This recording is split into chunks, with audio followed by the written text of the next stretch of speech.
consistent and reliable signs associated with arthritis? Over to you, Gwen.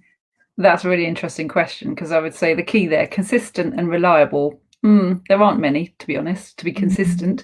But I think the main ones in order of importance that you will see are things like slowing down, lagging behind on walks perhaps, getting out of bed less, interacting less, and then difficulty with demanding tasks like climbing the stairs, getting on the bed. A lot of owners notice that, not being able to get on the bed when their beloved pooch normally does that.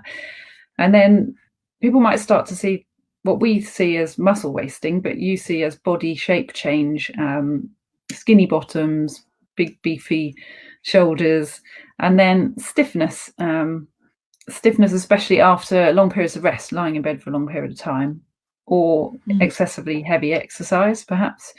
And stiffness really relates to pain in dogs, and it's actually pain in the joint they're experiencing. So and not just in the joint.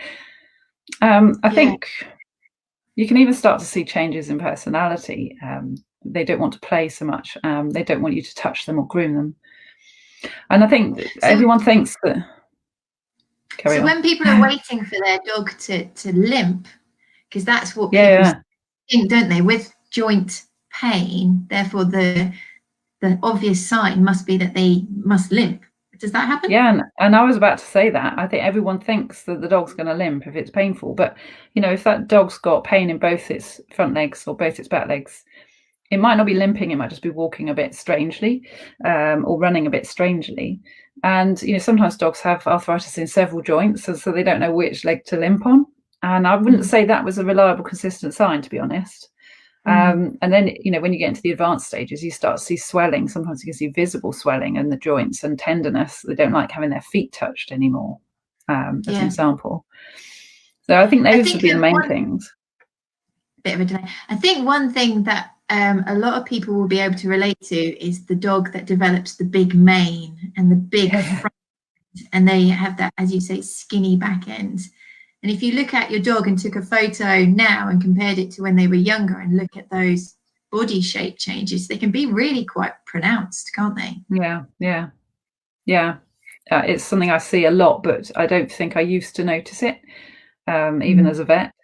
But I really notice it now. It's really obvious to me. Yeah. And I think it isn't obvious to owners who see their dog every day, so they don't see changes. So maybe getting a photo out and looking at your years ago and having a cross compare and think, wait a minute, actually there's a lot going on there.